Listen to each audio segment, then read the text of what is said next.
Hello, Baltimore Ravens fans. Today, the episode is going to be all about the fantasy elements of the Ravens. Obviously, King Henry's the new addition. Will Bateman step up? And we all know about the two alphas in the house and Adams and Lamar. We're also going to conclude this episode breaking down the likelihood of them winning the division, the wins we're projecting out of them, and how far we ultimately foresee them going the best bets with the Baltimore Ravens. Let's start with what makes local football flavor unique.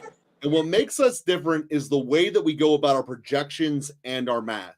We go all about from what the betting community is telling us. We look at every single bet that is placed in the sports books, and then we synthesize it into data that we can go for total points scored, wins, etc. And the Baltimore Ravens are how we look at this and say, this is a team that should score a lot of points. This is a team that has a lot of fantasy relevancy.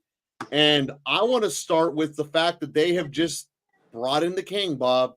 King Henry is in the backfield, possibly the best offensive line he has ever been behind his entire career. Sure, he's hitting age marks. He's getting older.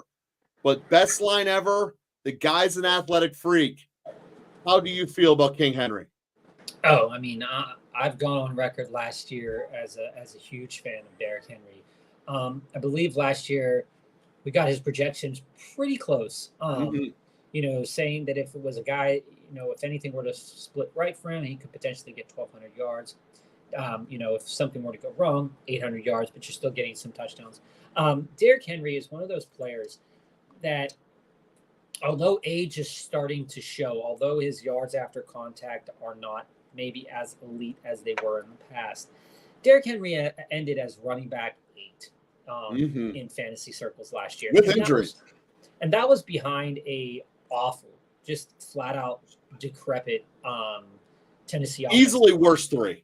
Easily in the bottom 3. And you look at it and you say, okay, well, Derrick Henry did throw out a couple of duds in the week. So, week 3, week 5, week 10, week 11, weeks 15, and then in your playoffs, week 17. He did throw up a couple of duds there, and that was when Tajay Spears kind of spiked a little bit in those games. But he's a player that's perfectly capable of putting up 20-plus points a game. He did it in 5 games last year, 20 points plus a game. And, when you look at the top running backs in the league and you kind of just extrapolate it out, if you're looking at a running back and for fantasy purposes, you want to get a running back that is capable of scoring 20 points. And there's so many running backs out there that in fantasy circles aren't capable of putting up 20 points because of their situation, because of things that have happened to them, because of health. And if you think about it and you say, okay, well, where is his value at? Is that we have him projected as the running back 2 going into the season. We really love Derrick Henry. And that is despite their offensive line getting worse. The offensive line has gotten worse. They were ranked in the top 10, I believe, last year. The Ravens lost both their guards and their right tackle. And that's going to hurt. For Henry, it's an upgrade. But again, Henry has been on worse offensive lines. This is the best quarterback that he's ever played with. And there's a good chance that Lamar might take some rushing work from him, but he will not take the goal line work. Lamar Jackson. This is not becoming Buffalo. Yeah. Lamar Jackson is not the type of player to run it in at the goal line. He's not like Jalen Hurts. You don't really have to worry about. Is he going to run it from the 10-yard line? Yeah, probably. But he's not going to get it in the 5. He's not going to get it at the 2. They're not going to risk Lamar Jackson's health for that.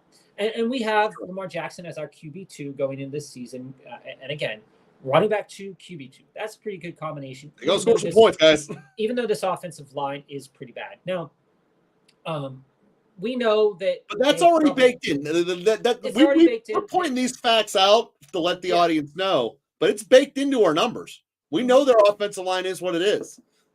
And, you look at it and you say to yourself, Joe, you say, well, when can I get Derrick Henry? And this is the thing that people need to watch out for, is that Derrick Henry's value, especially in leagues like Underdog Best Ball, is so low.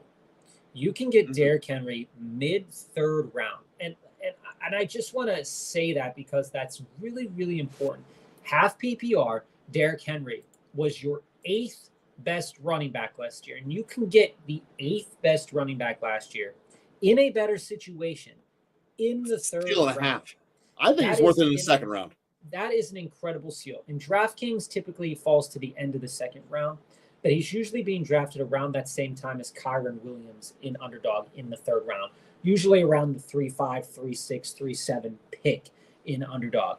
In redraft leagues, Derrick Henry's not going to go that way. In redraft leagues, Derrick Henry is probably going to stabilize somewhere north of the end of the second round, probably mid-second round, because your league mates know that Derrick Henry's still a good player. Mm-hmm. Your league mates and in your home leagues will value running back a lot. And this just isn't name recognition. He's going to produce. It's not a tournament. He's name recognition. You know, when you get past the Saquons and you get past the Jonathan Taylors, you say, oh, Derrick Henry's still playing. Derrick Henry is still playing. And he's been playing every single season that he's had at an almost elite clip, elite pace. Yeah, the volume's going to change a little bit, but the thing is that, you know, with a guy like Lamar Jackson, he's not going to be asked to take a beating 1,000% of the time. Mm-hmm. They're going to move the ball in other ways, and this is where these other players come in at, is that I think the only other players of value on the Ravens, actually, I think the only other player of value fantasy-wise that I think I would take at value is Zay Flowers. Mm-hmm. Zay Flowers is a chain mover. He's that guy that will get 8 receptions, 40 yards, 60 yards, and I am perfectly okay with that from a perspective for Derrick Henry. And to say that this ball is going to move, and Derrick Henry doesn't always have to be the one that's going to move the ball, which was the main difference what we saw between this version of Derrick Henry coming into the season and Tennessee, is that he doesn't have to put up 1,200 yards. You could totally, and let me just say this, is that you go back and you look at last year's half PPR rankings and you see where Gus Edwards is. Yeah. Gus Edwards ranked as the 20th best running back in PPR or in half PPR last year. And you go and you see where Gus Edwards was in PPR last year at 25. But you look at his where those spike weeks are. He was used at the gold line tremendously. He had a ton of touchdowns last year. And Derrick Henry's the type of guy that is not only able to put up yards by catching the ball, not only able to put up the yards by running the ball better than Gus Edwards, but he's going to be the guy in the end zone to put it in the end zone. And if you believe, like the numbers say, that the Ravens are going to score a lot of points, those points are going to come through Derrick Henry.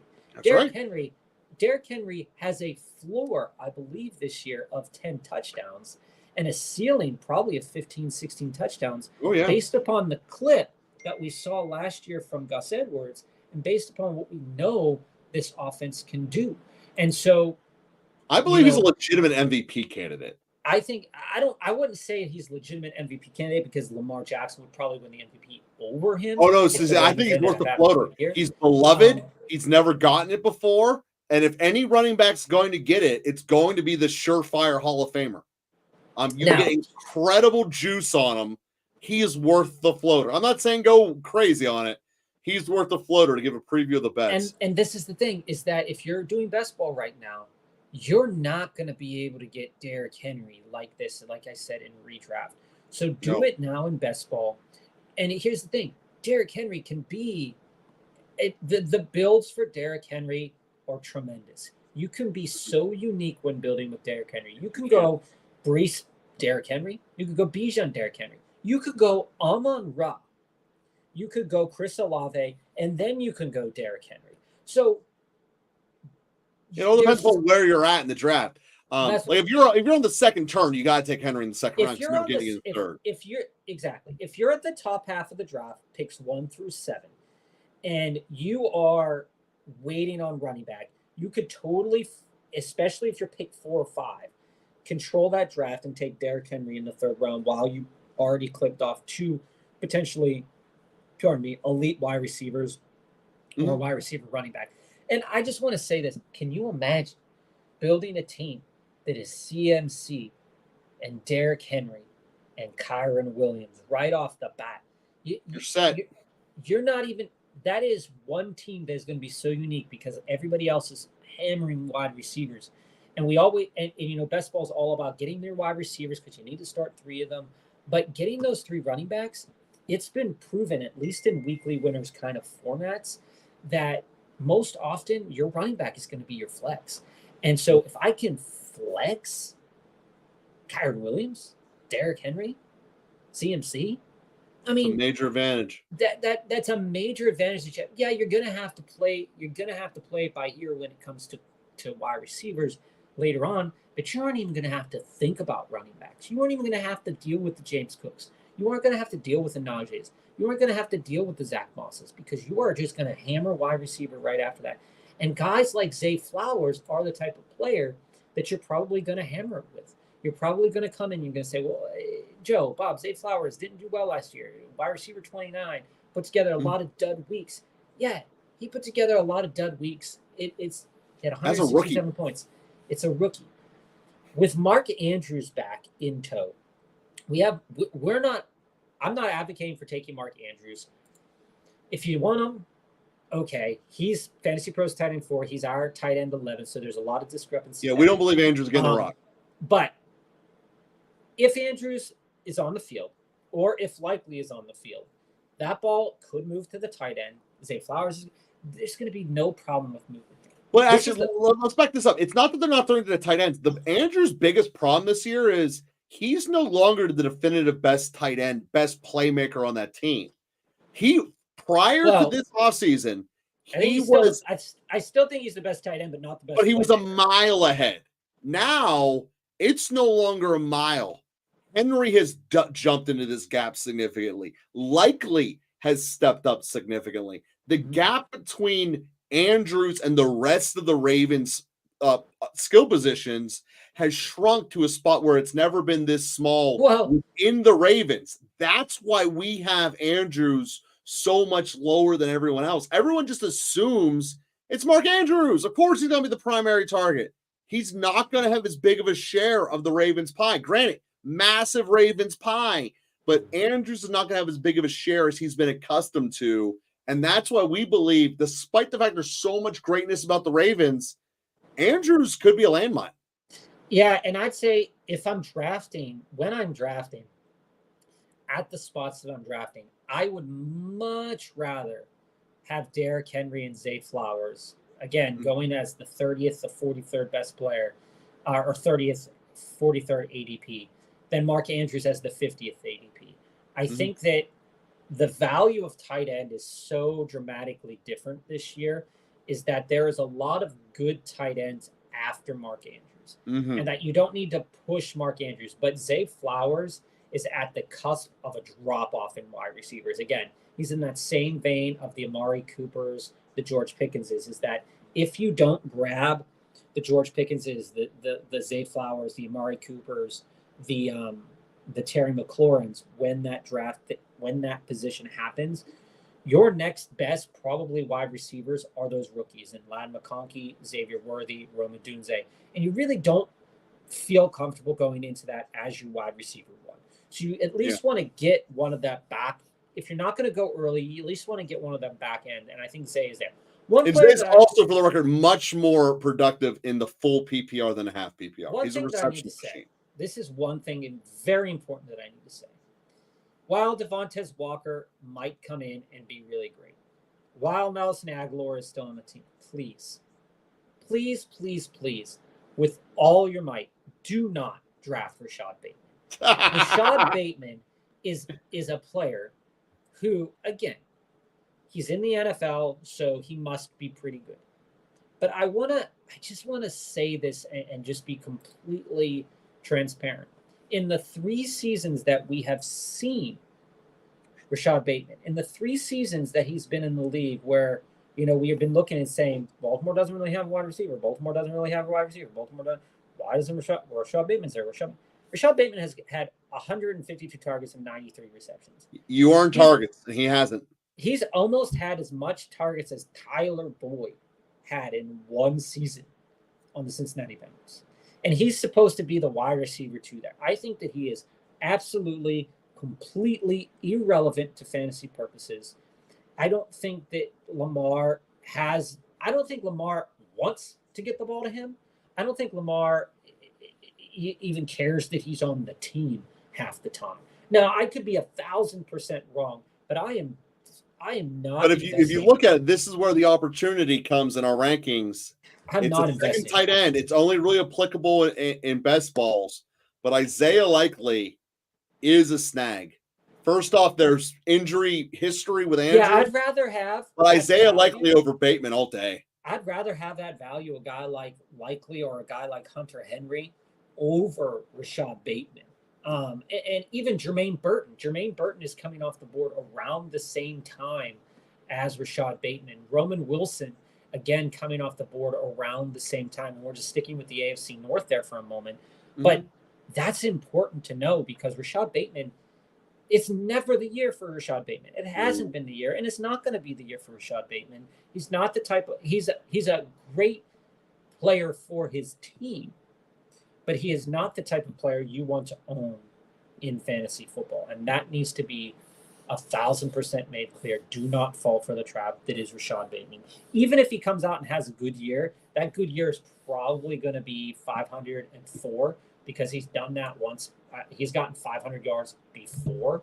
But, I mean, 32 receptions, 56 targets, 15 receptions, 28 targets. Oh, we got you don't like Bateman. Let's talk positive about the unit overall, though. Garbage.